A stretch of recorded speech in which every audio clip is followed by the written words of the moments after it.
Hey guys, welcome back to my comic review series on IDW Sonic the Hedgehog, where I cover each and every issue. Today I am doing a review of issue 4, which is the fourth and final parts of the Fallout saga. Before I begin, I'm going to do a brief recap of all the previous events leading up to this point. In the first issue, Sonic began his quest of traveling to villages in search of the random rogue Badniks, where he meets up with Tails, who theorizes that their presence seemed more cohesive. They assume that this could be the work of Dr. Ivo Eggman Badnik. And in the second issue, Sonic encounters Amy in another village where the latter was in charge of organizing the resistance, and they both make short work of the Badniks that had attacked the village. And in the third issue, Sonic helps out Knuckles, who had just destroyed a mass-produced Death Egg robot, as they eventually fight against two mercenaries, Rough and Tumble. With the help of the Wisps, they easily defeat them. After everyone celebrates, a camera-equipped Flapper is observing them, which shows the mysterious man the current situation through a monitor at an Eggman-themed base. Knowing that both Angel Island and the Master Emerald are unguarded, he states that they will considerably accelerate his plans. I am still wondering who this man is supposed to be, but we'll have to keep reading some more to find out. Anyways, let's talk about the main cover for the issue. Already this looks to be a very awesome cover. Sonic again doing basic Sonic things while grabbing the tail of the new main character for this series, Tangle the Lemur, and boy do I have a lot to say about this character. And also in the cover, we have blazethecat in the background appearing behind them while using her pyrokinesis powers. I did not think we'd be getting her this early in the comic's life, but either way, this has already got me pumped. And I guess it's the best time to bring this up, but the first four main covers of the series are actually one big panoramic cover. I had no idea that all of these covers were connected to one another until I was gathering research for these review videos, but dang, this is really cool. I like to think the cover for the first issue takes place in Green Hill Zone, and the next three take place in Emerald Hill, going by that small island in the background. Case in point though, this is overall fantastic, and Tyson Hess did an excellent job with all of these covers. Now let's move on to the story. We open up on Sonic arriving at another village, called Spiral High, where it is being besieged by a giant buzz bomber, which is dropping loads of Badniks into the village. As Sonic enters the village, he begins to ponder that the army could be tough to take down on his own, and reconsiders that he should have rejoined the resistance. Conveniently, however, there are local militia town members already fighting against the Badniks. Sonic dismisses his thoughts about the resistance and begins to do what needs to be done. He then notices somebody taking on some of the Badniks, and it just so happens to be a young lemur who has a long extendable tail, which she uses to grab several robots together to crush them. At least I think that's what she's doing, causing them to go out with a bang. As she celebrates but also feels pain from her slightly burnt tail, a surviving Eggpon attempts to shoot her from behind, but Sonic comes just in time to smash it, telling the lemur to watch her back next time. The lemur welcomes Sonic to her hometown, claiming that there is currently a robot problem. They both introduce themselves to each other, as the lemur introduces herself as Tangle. Also, greatly drawn panel by the way. Tangle explains that she has been fending off the Badnik attacks, or odd raids as she puts it, but nowhere near as excessive as the current situation. She grabs the remaining Eggpons with her tail, allowing Sonic to deal the final blows. He confirms that this horde of Badniks has been becoming more organized, which is the main reason why he's currently looking into it. See the previous 3 reviews for details. The two get halted by more Badniks and a giant, heavily armed Motobug. The Eggpon controlling the bug fires a blast at them, which they barely dodge, and the other Eggpons fall victim to it in the process. Suddenly, another giant Motobug crashes through a wall in front of them, and now they are surrounded by all the enemies. Feeling slightly anxious about this, Tangle asks Sonic if he is supposedly the advanced guard of the resistance, to which Sonic replies that they are pretty much all busy dealing with similar attacks. Tangle then comes up with an idea to split them 50-50, and Sonic agrees. At this moment, a storm of fire occurs, incinerating several Eggpons in its path. As it clears, it is revealed to be holy crap, it's blazethecat! Let's go!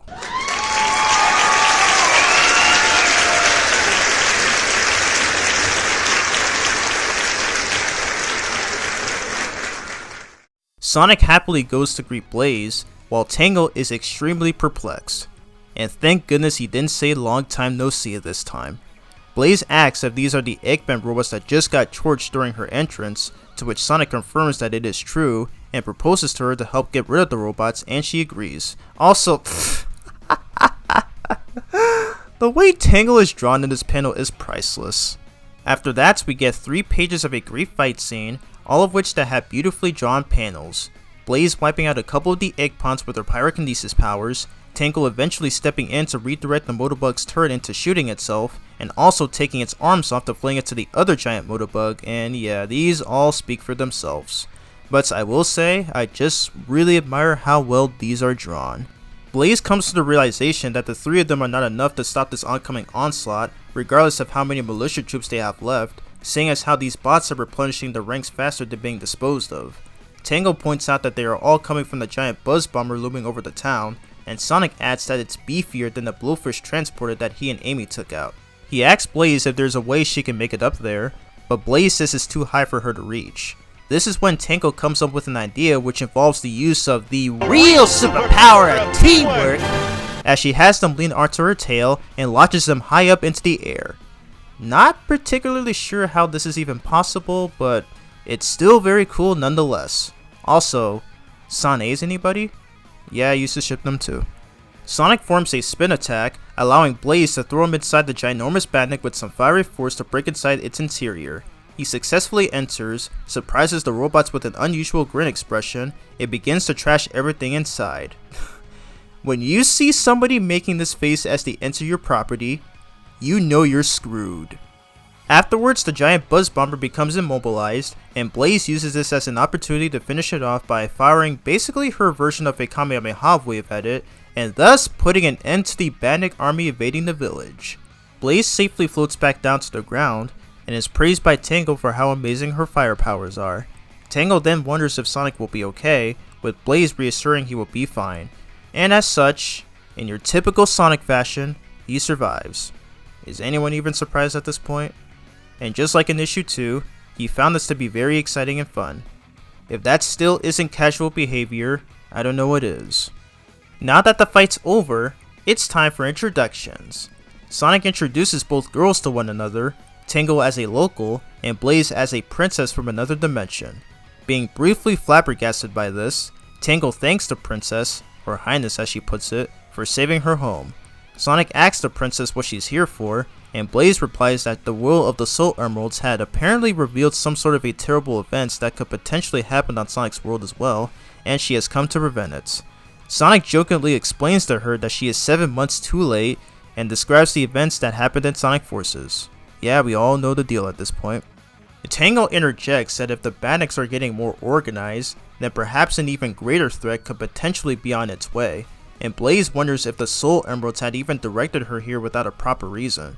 Until that reason and purpose is made clear, she decides to stay in Sonic's world for the time being, with Sonic knowing he can count on her. Blaze then offers to assist in quelling the flames the village has sustained, and Tangle obliges to let the princess do so. As Blaze leaves with Tangle, she tells Sonic that she will lead the hunt for the supposed ringleader for him, and the latter gives them his goodbyes. After taking a small breather, he runs off to continue his quest. Elsewhere, instead of a scene of the mysterious figure looking on to Sonic's progress, we instead get a scene of a woman telling her son it's getting late, and the crying child protests and says that his wagon is broken. They are being watched by someone peeking through a window's blinds, and it turns out that it's Dr. Eggman himself? What the heck? Okay, this raises a lot of questions. So that's the end of the story for this issue, and oh boy, where do I begin? This issue is my personal favorite of the first 4 that were released weekly back in April 2018, and it still stands out to this day. First off, the art style for this issue is easily the best one so far in the comic, right on par with issue 2. This was done by another returning Archie Sonic veteran, Evan Stanley. I really love the way she draws these characters. She knew how to make them look super expressive in both comedic and serious moments. You know how in shows like in Teen Titans and in TMNT 2012, where they'd have comedic moments where the characters would have silly, angry, or cute expressions, but also in other instances where they'd have serious expressions during intense moments? That's basically what this art style has been throughout the whole issue. My favorite ones being this panel of Sonic and Tangle, which was used in the back cover of the first graphic novel, by the way, Sonic approving Blaze with a thumbs up, Sonic, Blaze, and Tangle destroying 3 egg pawns, Sonic and Blaze when agreeing to Tangle's plan to land on her tail, Sonic's weird yet amusing grin expression, his dizzy and dazed look, and him taking a breather in these 3 panels. But the best one of them all, this panel right here. Oh my gosh, she looks so freaking good and I love the way she was drawn. Just like how greatly well Sonic was drawn in the first issue second page, I also couldn't fathom how often I gush about this panel upon seeing it for the first time. Evan Stanley, in my personal opinion, is easily one of my favorite IDW Sonic artists of all time. She is very talented, she is the GOAT, and I see why she is a well-known figure amongst the Sonic community. Aside from the series and the Archie comics, Evan has had a great amount of experience with the Sonic media. She was the writer for the Sonic Boom episode, 3 Men and My Baby, she did the penciling for Sonic Boom Shattered Crystal's comic prologue, and even made some promotional material artwork for the official Sonic social media accounts. But most of her work on the franchise comes from the comics. And of course, as for her work on IDW, we will be seeing more of her work throughout the rest of this comics run. Next highlight is one of the new main characters created for this series, Tangle the Lemur. I love this character. She has an intriguing design, she has a cool personality, and she is just flat out hilarious. The idea for this new character was conceptualized by Ian Flynn, as he and the rest of the staff at IDW wanted to add a female character who would be similar to other Sonic characters who are capable of fighting and wielding their own exclusive abilities, and that this new female character would have a special ability tied to her features as well. When the staff was coming up with the design and name for the character, one of the concepts is that she could be inspired by one of Sonic's prototype designs, that being a rabbit who could pick up and throw objects, and as such, this character would have been called Tangle the Hare, but the idea was dropped. The staff would then go on to further brainstorm what animal this character should be and what trademark ability they should have. They eventually decided on a ring-tailed lemur who would use their tail as a versatile weapon. Then finally, she would be given Tangle as a now appropriate name, which may be a reference to the fact that she likes to, quote-unquote, tangle with bad guys. Really hoping that's not what I think it is. Afterwards, Tyson Hess would go on and bring this character to life, and thus, she is born. And her introduction in this issue was handled perfectly, as she is shown to effortlessly hold her own against the Badniks, has no problem teaming up with Sonic and eventually Blaze to deal with the rest of them, and has many cool and adorable factors. I mentioned earlier how I loved the way the characters were drawn, but when it comes to the sillier ones, she's probably the most hilarious one out of all of them, like in this panel where she catapults Sonic and Blaze high up towards the giant buzz bomber. I also like how she's similar to Sonic in that she has a carefree spirit, a fearless superhero, and is willing to fight her enemies in order to keep everyone and everything safe. She's also one of those characters who is very comic relief, as she's often easily excitable, extroverted, and very joyful, as seen when she was thoroughly surprised at Blaze's presence and her moves. Of course, due to this being a 20-page story, her past and history isn't mentioned often, especially how she stated a few times that she lives in this village. Thankfully, as the series progresses, we do eventually get to learn more about her history, as she has her own miniseries I will get to reviewing in the near future. Case in point, Tangle is one of my favorite characters in this comic, and she is a great addition to IDW Sonic's cast of characters, and she will always bring me joy each time she appears. Also, fun fact, in Sonic Frontiers, at some point during Kronos Island, Sonic will actually mention Tangle, indicating that there may possibly be a main series version of her. I bet Tangle would love climbing around these ruins. Next highlight in the issue is another one of my favorite characters, blazethecat. I'm pretty sure everyone and their mother can all agree that Blaze is the coolest female Sonic character ever, and the fact that she shows up literally 4 issues in makes this issue one of my personal favorites to read.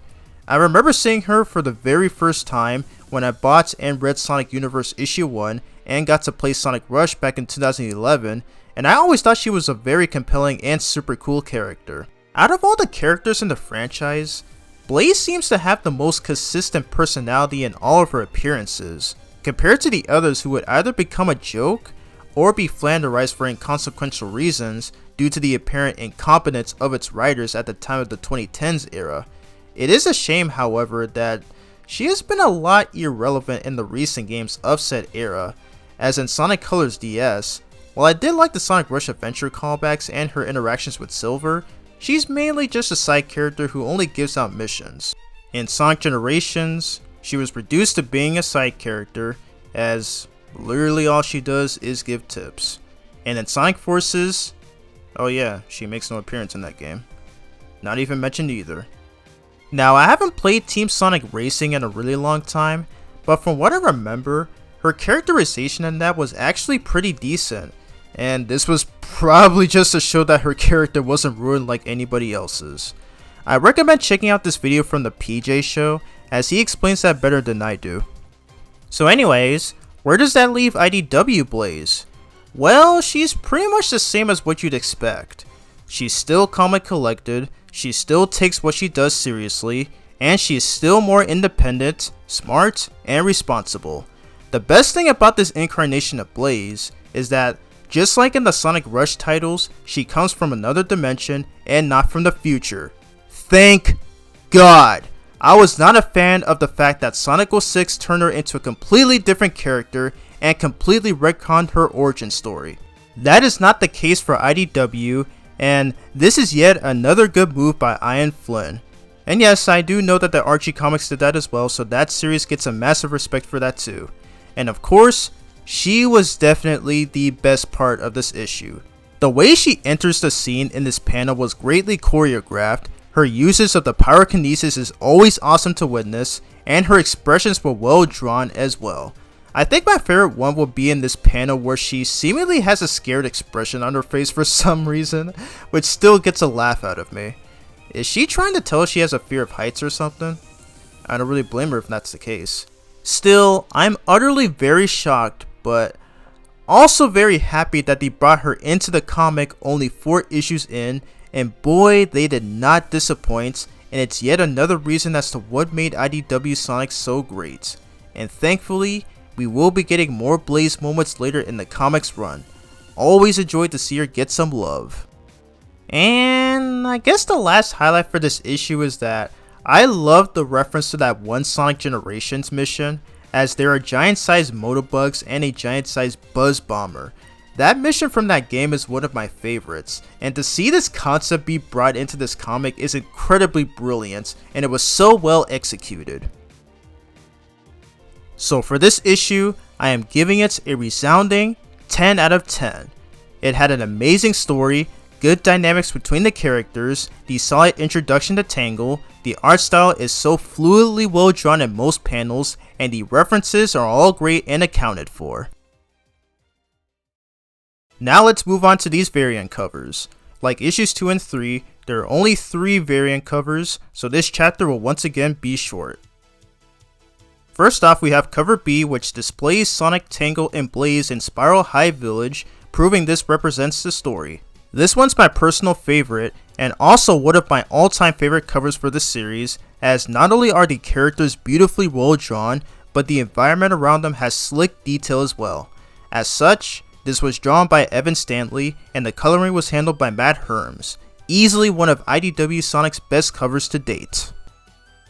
Next is the RI-A cover. Similar to the previous one, this also chronicles the events of this issue's story, as the heroes are shown to have destroyed the giant buzz bomber. I love this cover for 3 reasons: Tangle being in the front and center, Blaze's anxious expression, and Sonic just being Sonic. I can literally hear him going, "Woo! Feeling good!" Of course, this is another one drawn by Nathalie Fordrine. I still cannot stress how amazing her artwork is. And lastly, we have the RI-B cover. Now, this cover has nothing to do with the issue itself, and it seems more like a promotional material poster than a cover. Not sure why they decided to put this as a variant cover, but hey, it is what it is. And if it wasn't obvious by this art style, it was all drawn by Tyson Hess. If I'm being honest, it kinda looks like Sonic and his friends are in their Sonic Mania Adventures designs, but are depicted in their modern looks. Kinda reminds me of that one game that mixes in both of Sonic's classic and modern designs respectively. Either way though, still fantastic artwork, but I kinda wish it wasn't used as a variant cover, as it can be misleading to newer readers. Alright, I was debating if I should include this in the video, but I felt it was necessary to do so anyway. So this appears to be an unfinished cover for this issue, as this was strangely not included in the graphic novel. I kinda wish they didn't scrap it because I think it looks really good, and it represents Tangle's introduction to the series too. I also like how she's grabbing onto the logo and hanging off of it with her tail, almost as if it may be a fourth wall breaking moment. And I can definitely tell Evan Stanley drew this as well. That's all I've got to say on it. And that's all the variant covers this issue has to offer. Cover B is probably the one that stands out to me the most, and it pretty much rivals some of the first issue's variant covers in terms of being one of the best covers the comic has given us so far, but the other ones are fantastic as well. So that's the end of my IDW Sonic issue 4 review. It continues to show what made IDW Sonic so great, and I'll say this right now, this issue is one of my personal favorite Sonic issues of all time, and I will never get tired of reading it for all the reasons I mentioned throughout this review. If you made it this far in the video, thank you so much for taking the time to watch this whole review. Next time we'll be taking a look at issue 5, where it starts off the next saga of the series, The Fates of Dr. Eggman. Thank you all for watching, I'm Bronson75, and I hope you enjoyed the review.